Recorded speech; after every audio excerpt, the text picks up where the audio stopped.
Those Damn Ross Kids is a podcast for adults, and the opinions we express do not reflect the opinions of our employers or even ourselves. If you would like to support the show, go to Duckfeed.tv/tipjar and check out our Patreon campaign. So I was at the grocery store, okay, and I was checking out. I was picking up a couple things for the house, and there was a guy behind me who was wearing a set of like Bluetooth headphones, okay, like jam headphones, and he's an older gentleman. He was wearing a blue collared shirt, like a polo or a golf shirt kind of thing, and khaki pants. And this dude was just boogieing down. Okay. Yeah, just boogieing down, like at the self checkout lane of the Meijer. He didn't give no shit. And so I'm standing there. I've got my headphones in, and I'm listening to a podcast, and I'm thinking, is this my chance? Like, do I boogie down too? Like, use him as an excuse? Do we get this started? Do we add a little bit of magic into people's lives? I think I'd have coughed right in his face. Why? Just a big sneeze, maybe.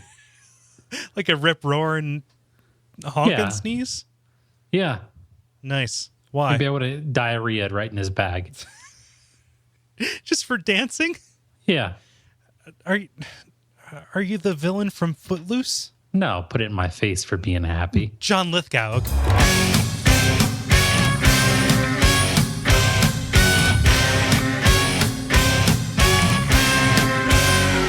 Those Damn Ross Kids, a conversation between brothers, featuring Kris and Kole Ross.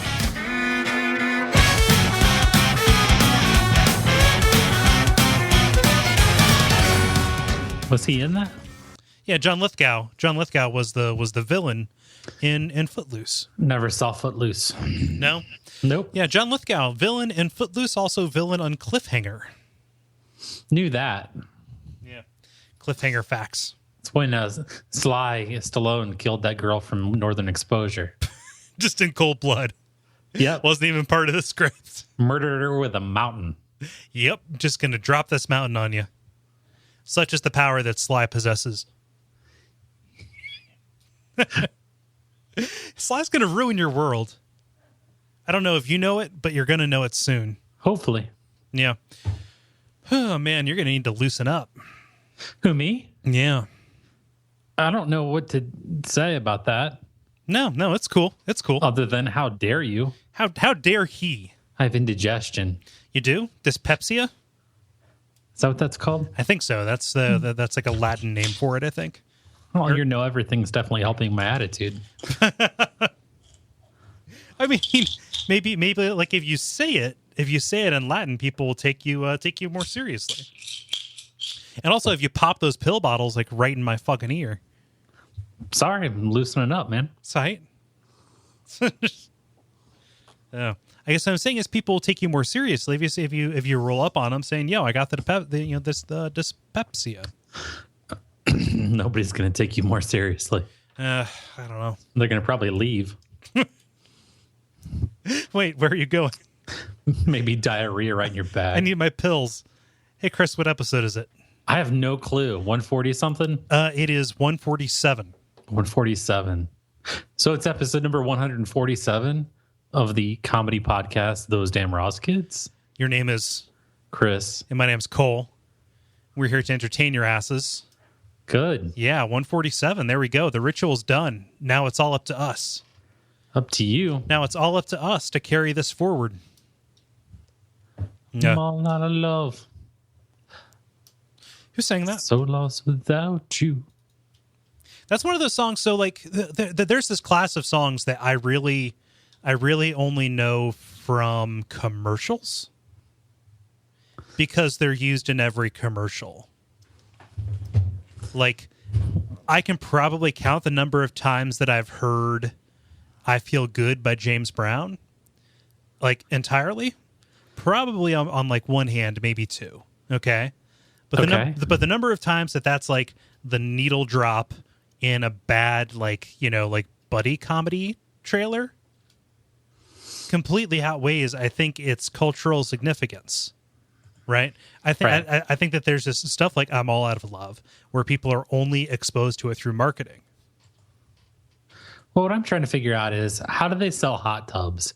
Because I never see commercials for hot tubs. I think it's like boats. I think it's a luxury item. You don't sell a hot tub. People decide that they have the resources to buy them. Really? Either that, or it's like a B2B or vendor kind of thing, where retail hot tub probably not going to get you get you a lot of juice.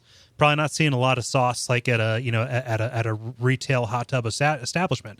However, if you go out there, you put feet to pavement, you establish the relationships, you become the preferred vendor for a contractor that is building in affluent neighborhoods. All of a sudden, you're not going to buy a house without a hot tub. Hey, I know a guy. Right? It's all about the graft. So you have like a series of presentation poster board that you go to the condo society or the condo committee. Yeah. And you present at their monthly meeting. Mm-hmm. You get in the minutes. Yeah. You're just like, hey, I need to take a moment of the time. Let me know. I may need 30 extra seconds, but just signal me at the end. Okay, three flashes on your flashlight means 30 seconds left. Okay. Good. So as you see by this trifold foam core, we have a lot of opportunities to push some units. Am I right? Right. Yeah. I mean, these things close themselves, but what you want to be doing is always be getting in the minutes. Right. You know what? You begin at the minutes and you end at the Chili's down the road. Minutes win it. Yeah. That's what my mentor said. Yeah. It's like that Guy Fieri show. Minute to win it. On the record. Your mentor was Guy Fieri, right? Right. Yeah. It's really distant. He's a very distant mentor.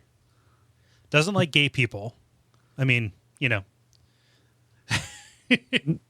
that, right? Oh, he hates the blacks too. Yeah. He will. Okay. So this is not slander because it's just a rumor that I've heard that I am propagating, I guess. But if you roll up on Guy Fieri and he doesn't know you're gay and you let it slip, he will like walk into the other room and like yell at his PA not finding out that you were gay. I told you one last time. He keeps those sunglasses on the back of his head because that's where the gays are going to come at. Right. That's probably the most ignorant thing I've ever said. He hates Jack Black's family too. Yeah. Ooh, man. Oh, man. The blacks. Yeah. He's got he's got real problems. He's like, you know what? You got a lot of accolades for School of Rock. I think that you just got paired up with the right director on that one. But people always forget that you were in Greed. He loves dives too. Loves diners. Yeah. Drive-ins. I think that's really just a perfunctory thing. They were looking for something alliterative. Well, loves kicking jalapeno. Oh man! If I had a dime for every jalapeno that he's shot. Jalapeno.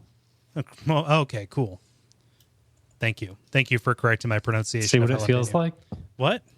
See what it feels like? And that wasn't even Latin. Well, no, see, here's the thing, because like you did that, and then my response was, I responded how I thought you would respond if I corrected your pronunciation on something. Yeah.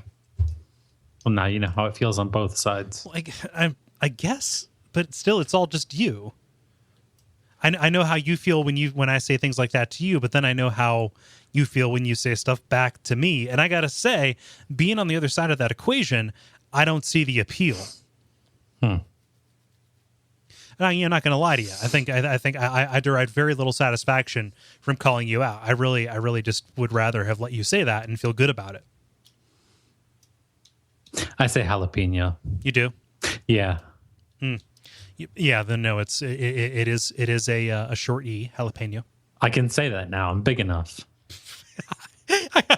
I grew up into my big boy E's. Oh man. Man, what am I gonna say? It was just a couple years ago that I grew up into my big boy R's. Used to be my A's. I gotta go. You gotta go? Yeah, I gotta go write my obituary. Why? 'Cause what'd you do? I gotta beat this guy who wrote a kicking obituary the other day for himself. Yep. Man, that's a little bit self-involved. Yeah, he died at 53. Chris, I think when you write your own obituary right before you die, it's called a suicide note.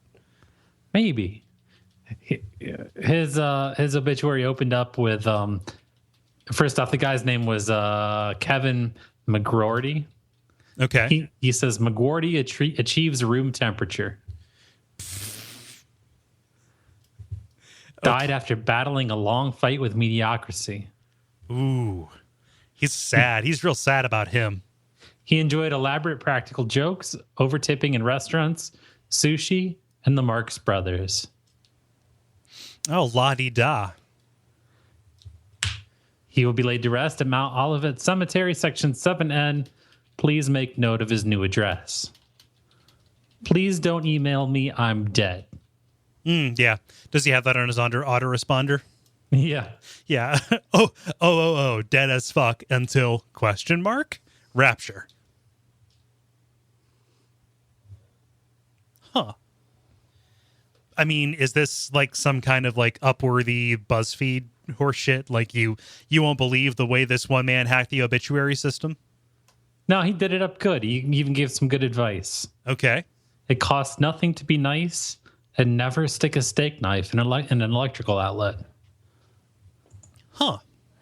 But like sometimes the wicked does cost, money to cost, it costs money to be nice. What does it? Yeah. Cards are expensive, dog. That's what I'm saying. I mean, it's a nice sentiment, but like most aphorisms about kindness, it disregards the reality of the situation. I don't know what that means. I don't know either. I don't know why I'm blowing this guy's spot up. Like, okay, cool. You seem pretty critical of this dead guy. Because I know he can't fight back unless he's a ghost. Chris, is he a ghost? Is there anything in there about ghosts? No. However, during his eulogy, a phone rang, and the person giving you googly said, "Answer that. It's probably Kevin." Oh. Then everybody laughed, and then they got sad again because Kevin's dead. There were a lot of laughs and a lot of tears.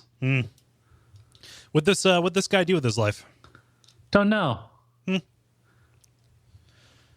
He wrote obituaries.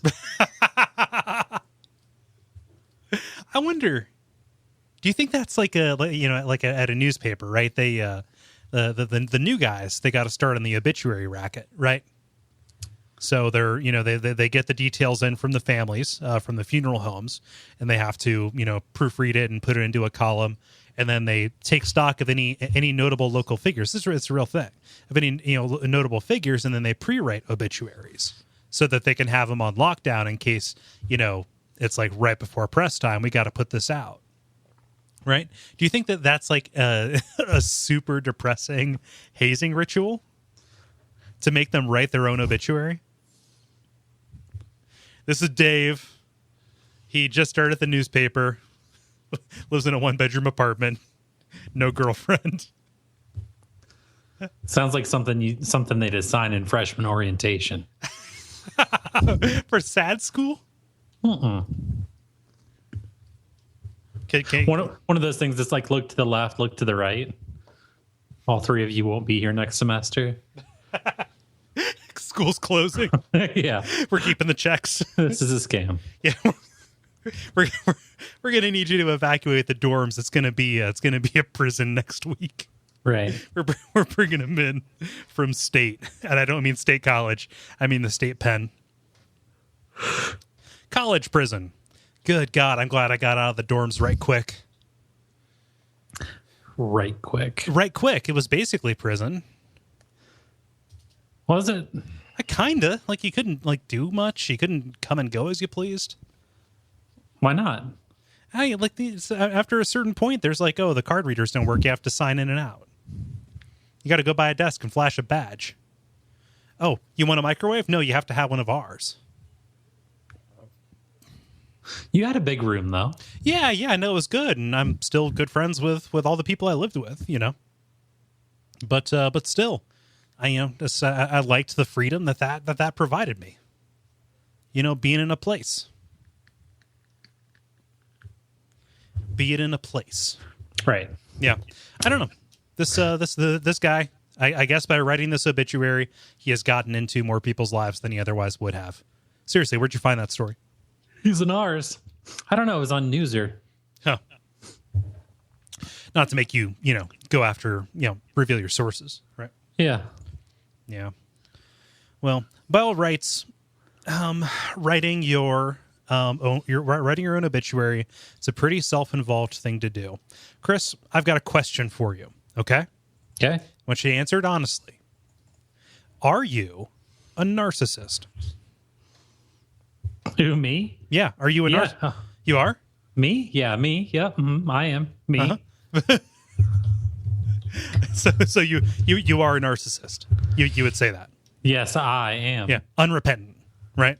Yeah, big time. Do you believe that narcissism is the only proper way and that everybody else is deluding themselves?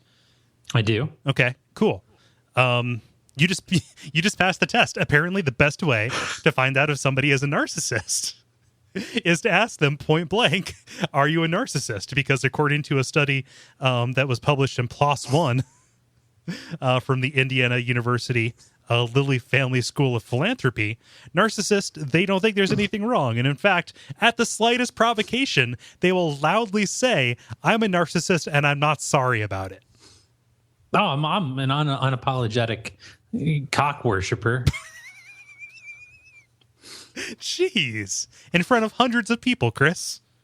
Yep. There you go. That's how confident I am no one's listening to this. Jesus. I can show you the numbers, dog. Like, man. Yeah. So, eulogy. Unapologetic cock worshiper. So the first draft of anything that I write, it's basically how I talk. So because most of what I do for professional stuff is about products, it's like, okay, the script opens up, so your shit's fucked. Like that. And I just wonder what the first draft of my own obituary would be. Yeah, just as crass as possible. Finally. Yeah. No, that's what. Oh, man. Finally, the piece of oblivion. That's what's going to be on my headstone. Finally. You'll got what you wanted. And that's just a picture. It's just a picture of me holding a ball, and then there's just an arrow straight down that says home. Be quiet. What? Be quiet. Me? Don't walk there. I just mopped. Oh man, Kris. If there's one thing that I knew him as, loving father, incredible worker, huge fan of early '90s Adam Sandler albums. Yep. Just loved his Adam Sandler comedy albums. Some say Kris never grew beyond 7th grade. But I would rejoinder, most of us don't. I say he didn't need to. He was playing with his yo-yos and his tech decks until the day he died. Don't know what a tech deck is. It's those tiny little skateboards. Oh, yeah, it's like a skateboard for borrowers. Not my time. No, we didn't do that. No, like did you ever have the yo-yo craze?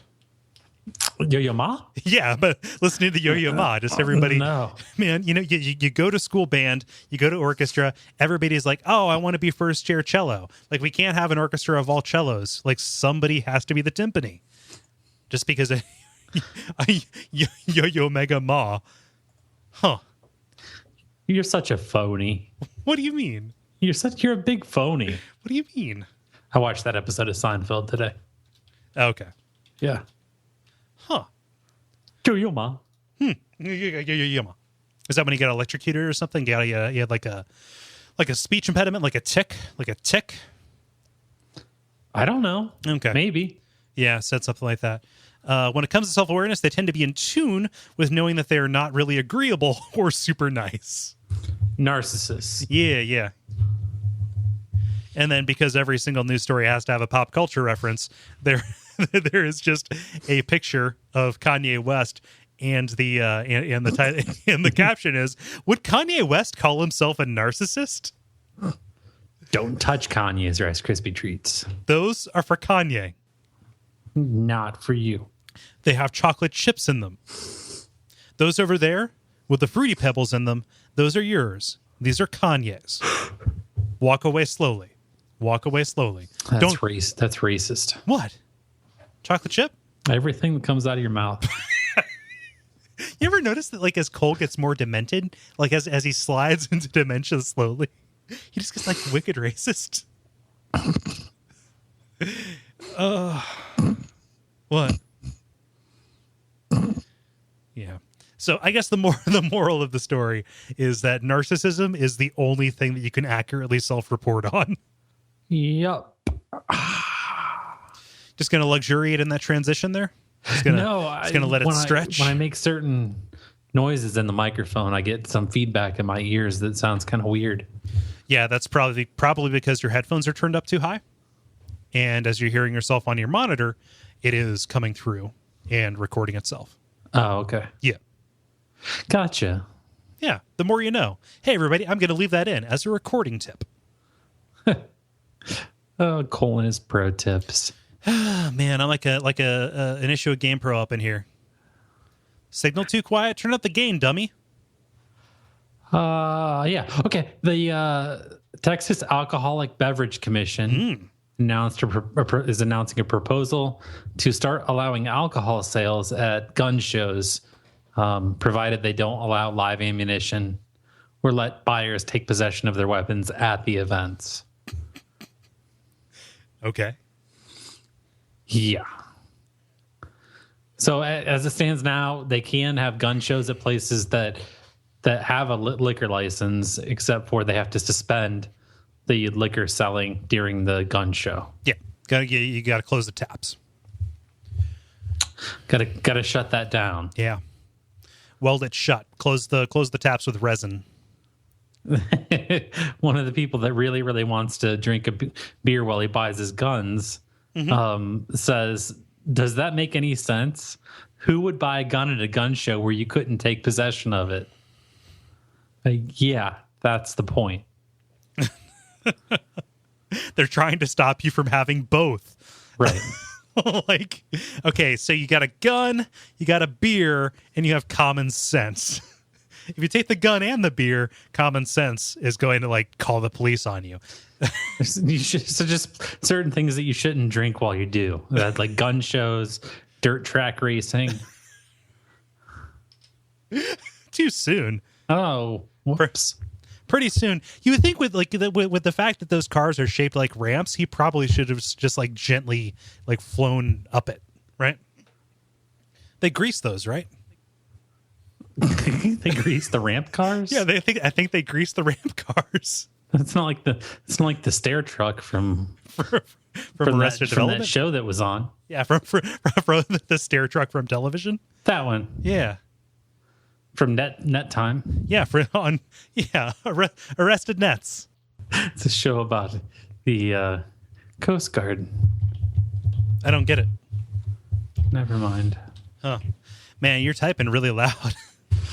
I'm sorry. I was trying to take note. Okay. Capturing stuff for later. Right. Yeah. Huh. Wasn't there a big to-do a couple years ago about like a place that was down south that was like, okay, it was a shooting range, except in the same building they had a bar? Yeah. And there were rightly a bunch of people who were like, oh, you know what, maybe not. Well, there's lots of stuff that you could combine in, like a shooting range and like a taxidermy school. Oh. You know, like just straight up conflicts of interest. No, that makes sense to me. It does? Yeah, because you're going to shoot animals and then going to learn how to pin them to a styrofoam mold. Yeah, or whatever they call those things. Yeah, no, it's a styrofoam mold. It's the body double. Yeah, make you learn how to make pin a raccoon to a styrofoam bust of Buchanan. Oh God, Buchanan. Well, he was what, 3? He was number 3. No, I don't know. No, probably not. Yeah, trying to make he's a masked bandit. Not like the most ghetto of our presidents, Warren G. Harding. What's crazy is I just about finished that with Warren G. Buffett. Really? I wonder what his middle initial is. Yeah, now I'm curious. There we go. What do we got? Yeah, we're Edward Buffett. Yeah, no, Webb. but Warren G. Buffett. That's like a great satirical mashup artist name. Yeah, what's satirical mashup? Yeah, I'm a satirical. I get out there and I take things that you wouldn't expect to be together and I put them together. Audio synthesis, son. Huh. Yeah. Hey, Brian and Bridget O'Neill came home to their Seattle apartment late one night and found it absolutely trashed. Lotion was smeared on the door handles. A can of paint had been dumped into the toilet. The junk mail was ripped open. Surprisingly, nothing was missing. All their valuables were still there. I just wanted to live in your house for a second, as violently and quickly as possible. The couple wondered if there might have been paranormal activity. Oh. The cops were there for 45 minutes, couldn't figure it out. Bridget discovered the soles of about 20 of her shoes had been ripped out. And all the electronics in the house had been piled on their bed. After the cops left, Brian, the man of the house, bent down to pick a bracelet up off the floor, and he heard a noise coming from under the bed. It sounded like a dying possum or a raccoon. He'd only ever heard a wounded animal make that kind of noise. Okay. Brian said, "I don't think it's a cat." They fled the scene. When the cops returned, they found a skinny, wild-eyed woman who'd been hiding under their bed for at least 2 hours. Okay. For some inexplicable reason, she'd been using a knife under the bed while waiting to try to cut the box springs out from underneath the bed. The woman admitted to being on a days-long meth rampage. Her words. Yeah. Sorry, guys. You know what? This is super uncool of me. I'm just on a 5-day page. Yeah. Paging Melinda. They say in my voice, in my heads. They found hypodermic needles in between their sheets and snippets of the woman's hair all around the apartment. Good God. You just have to think, having never experienced methamphetamine nor any, similar speed, right? The wonders of meth. having not checked out the book The Wonders of Meth from the local children's library. Why doesn't Daddy stop moving? I'm meth and so should you. And then its sequel, why won't Daddy move? Yeah. Sorry, just made myself real sad. So having never experienced that, what seems to happen, at least when we talk about these stories, is that we all have lots of little loops that we run through, right?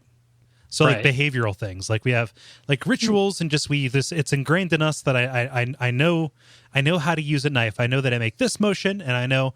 But what meth seems to do is take those loops and turn them into spirals. So here's a lady walking down the street, and she trips over some meths, and then all of a sudden her loops start coiling up, and she sees open door. Oh God, shaving cream, lotion, mirror, looking at mirror. I'm pretty. Hair, scissors, cut. What else cut? Oh, box spring, cut. One thing just leads into another, just based on the most ready associations that they have. Is that what meth is like? I think that's what meth is like. Huh. Because we've done so many of these stories where somebody's obviously mentally ill, and this is exacerbating, an existing problem, right? Right. We've done so many stories, and that just seems to be the common link, which is you're doing activities, except you're doing them wrong and way too often. in someone else's house. Yeah, like in inappropriate venues, you know? Yeah. I still want to try it. You just snip, just cut. Whoa. Phone, buzz, buzz, buzz. Text Sorry. everybody I know. Have them text back, middle of a show. Buzz, buzz, buzz, talk, ha, ha, ha. Methcapade. Meth espresso. Huh. Yeah, that's pretty sad, though. So did they, like, have to put her down? They did. Yeah, they had to cut her open, see if she was rabid. Oh, God.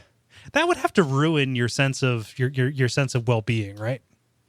Meth or somebody doing that in your house? Oh, I mean both. Like, I mean substances in general. Like, they remove your sense of equilibrium. They remove your sense of feeling whole in this world, or on balance, or centered. But I guess what I'm saying is, like, if I walked into my house and there was something like slightly askew, right? Like just one of my dining room tables, which was just set upside down as though it was at a restaurant and somebody wanted to vacuum underneath the table. That's all it would take for me to move. Right? Right. Like if you walked home and there, like if you just walked in the door and there was something slightly askew, you're just like, okay, I'm going to like, I need to just not have any more of my stuff here. This is now the apartment stuff and I'm going to go elsewhere. And so to walk home to see your home so thoroughly turned over and to recognize, like, you can put the lie, you can put the reason to somebody breaking in and like trying to get your equipments and such, right? That can be recovered through, you know, renter's insurance or whatever you have. But if there's just like, if at any time somebody can just get in and like rustle your pots and pans for no rational reason that you can see, and like just that just has to destroy everything. I don't know. That's unsettling to me. No, I'm good with it. Yeah. It'd be like if you just like opened up your mail and you found a DVD and it was just you know, video footage of the front of your house, taken from slightly different angles every day. And I'm just recounting the plot to Lost Highway. All right. So let's see here. Some things you just do for shits and giggles, such as an Illinois man who allegedly put sewing needles in packaged meat at a grocery store, quote, just for the hell of it. Say that again. 68-year-old man, Illinois, shop and save store in Belleville, Illinois, walking around, got sewing needles. Hey, I'm going to put them in this package meat, quote, just for the hell of it, he says in a statement to the authorities. Oh, man. After making a brief appearance in court, he's going to get either 10 years or he's going to get up to 10 years and up to a $250,000 fine. Yeah. Every now and then, I would just stick one in a hamburger.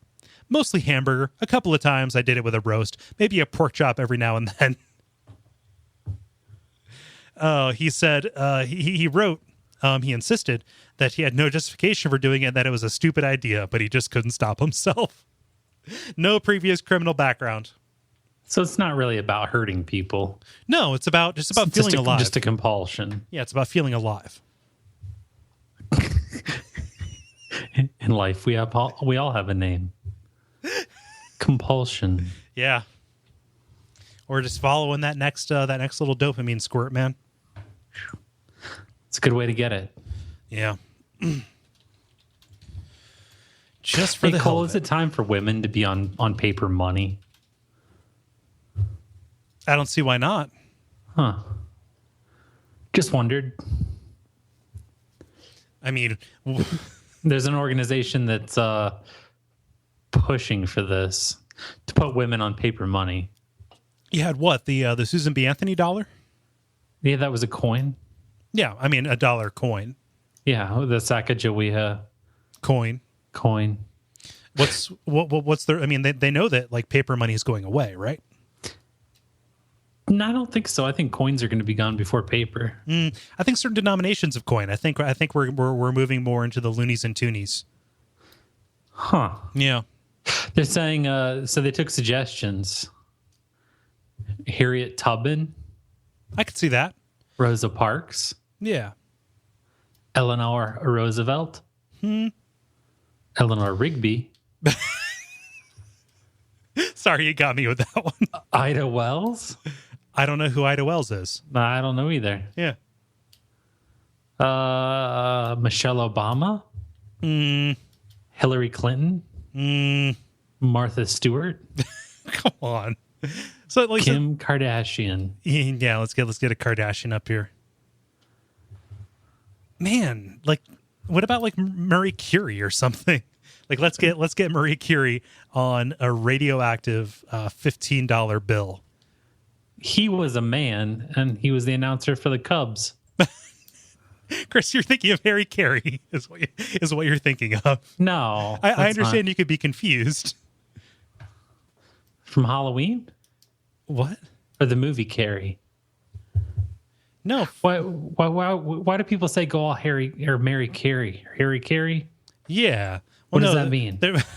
They're not referring to the man who, you know, Will Ferrell impersonated. They're referring to, I believe it is the Japanese exercise or ritual of harakiri, which is similar to seppuku, I think. Really? Yeah. I thought this wasn't a video game podcast. What? Miraku? No, seppuku? Yeah, seppuku. What is that? No, that was God damn it, Chris. What is it? You're expressing curiosity, but the second I utter a single syllable, you're like, come on. No, I'm ready. Just don't put me on blast for a second. Can you turn off the blast for a second? Right, down, turning it down. Okay, cool. There you go.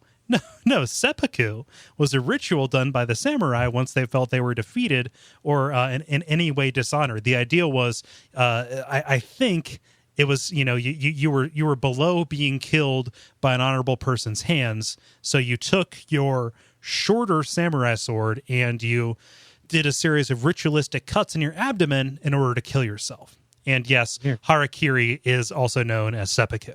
So, yeah. So it's not going all Harry Carey. No, I mean, like that's what it's morphed into. But yeah. No, did you know that? So have you ever heard of people running amok? Yeah. So that is actually a reference to, I believe it is a cultural delusion in Thailand. Let me see here. I think I bought tickets to see that at the fair. To Thailand amok?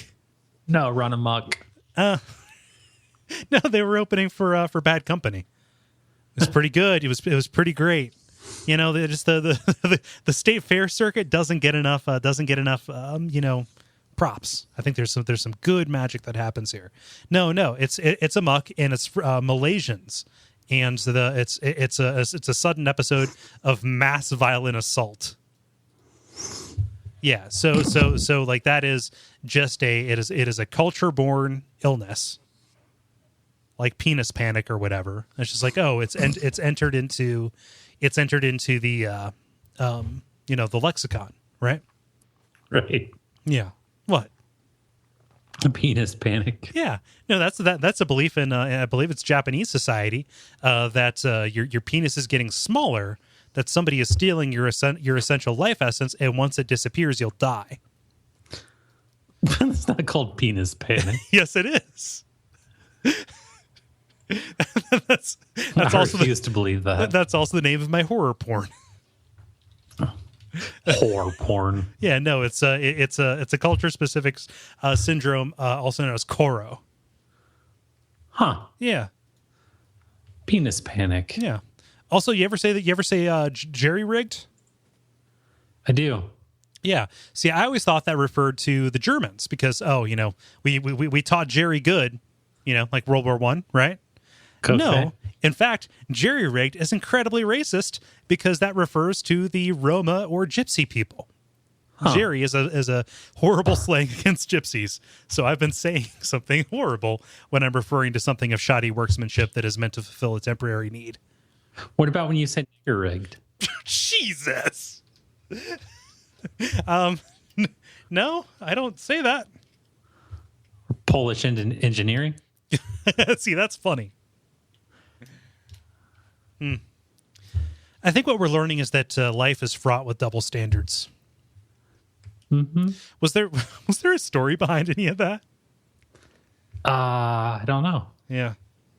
Don't remember. You just started giving the origin Of every many, single many idiom? sayings throughout the time and place.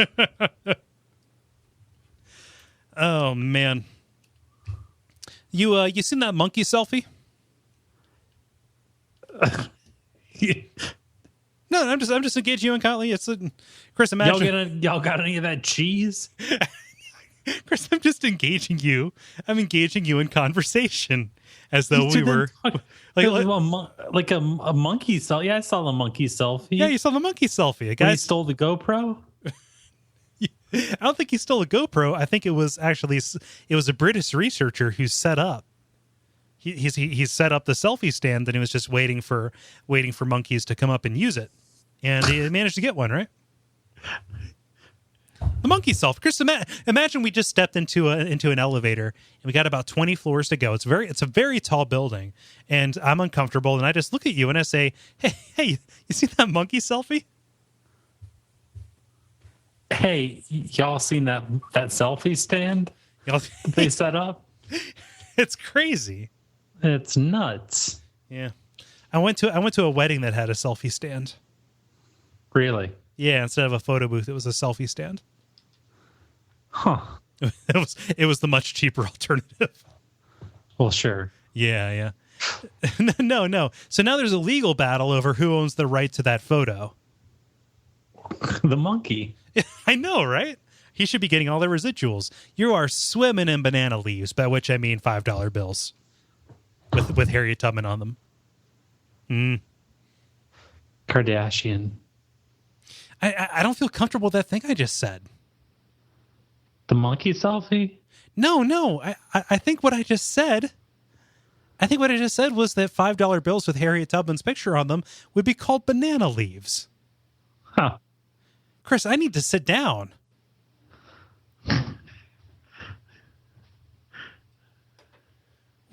My head's spinning. Told you. I think we're done here. Am I losing my mind? No. It's dementia. It's dementia, isn't it? I think you're finally thinking clearly. God damn it.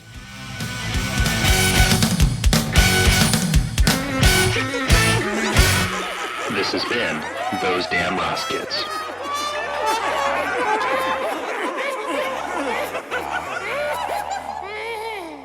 Banana leaves. Okay. Should I tell them what they should do? I think you should quickly. Okay, but before anything worse comes out of my mouth. Right. Let's see here. God, I hope people know I don't actually believe that. Man, go to Duckfeed.tv/Those Damn Ross Kids to listen to other episodes of this show. You can like us on Facebook and tell your friends about this awful shit, I guess. And if you would like to support this awful shit monetarily, it is patreon.com/DuckFeed.tv. Even a couple bucks a month gets you some cool stuff. Yeah. Sorry, America. Sorry for that stuff I said.